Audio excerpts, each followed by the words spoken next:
Welcome to Burlap Teachers. Enjoy the video. You start by readying your iPhone so you don't lose data. Back up to iCloud or to your computer.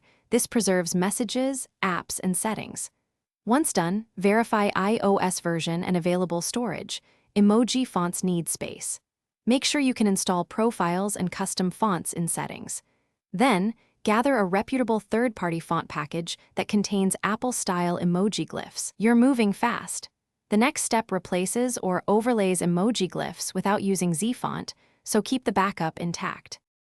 Now you install the emoji font bundle.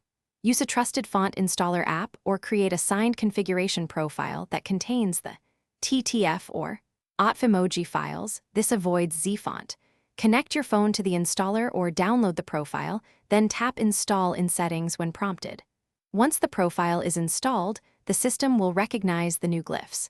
Make sure newer emoji map correctly by checking in Notes or Messages. If an emoji looks wrong, you can remove the profile and retry with a different bundle. Finish by verifying emoji behavior across apps and keyboards.